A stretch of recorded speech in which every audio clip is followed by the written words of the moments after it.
কেরামান কাতিবিন কাঁদে বসিয়া সকল কর্ম লিখিতেছে হুকুম নিয়া 40 কদম হাঁটিয়া আসবে রে স্বজন মুনকার নাকির হাজির হইবে রে তখন ঘুমটা খুলিয়া সওয়াল মুসলিম ভাই ঘুমটা খুলিয়া সওয়াল করিবেন তখন 40 কদম হাঁটিয়া আসবে রে স্বজন মুনকার নাকির হাজির হইবে রে তখন কি সওয়ালের কি জবাব হইতে যে পারে সময় থাকিতে অমর জানিও তারে অমর জানিও তারে 40 কদম হাঁটিয়া আসবে রে স্বজন মুনকার নাকির হাজির হইবে রে তখন কেরামান কাতিবিন কাঁদে বসিয়া সকল কর্ম লিখিতেছে হুকুম নিয়া আল্লাহর হুকুম নিয়া ঠিক কিনা বলেন আরো জোরে বলেন ঠিক কিনা রে রাগামাটি এই রিজার্ভ বাজারে এই লঞ্চঘাট চত্বরের যুবক হৃদয় খুলে শোনো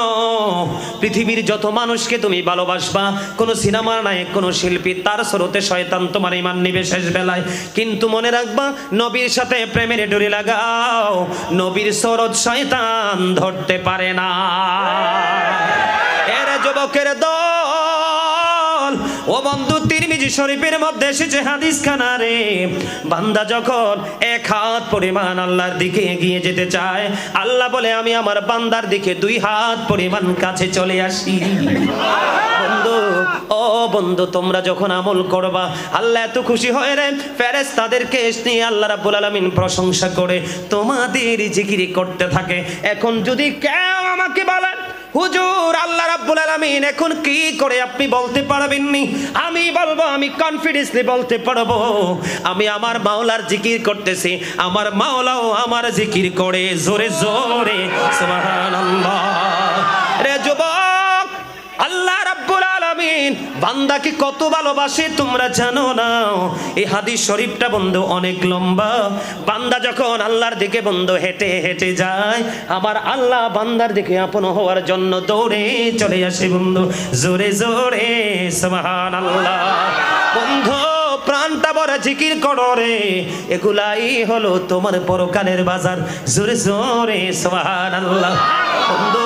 বলো হুজুর জিকিরটা কি আমার নবী বলেছেন হাদিস শরীফের মধ্যে এসেছে বন্ধু তোমরা যখন জান্নাতের বাগানে আসা যাওয়া করো ওখান থেকে কিছু ফল উঠাইয়া খেয়ে নাও ইয়া রাসূলুল্লাহ ইয়া হাবিবাল্লাহ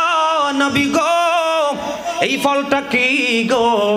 আমার নবী হাদিস শরীফের মাধ্যমে জানিয়ে দিয়েছেন বন্ধু সুবহানাল্লাহ ওয়া আলহামদুলিল্লাহ লা ইলাহা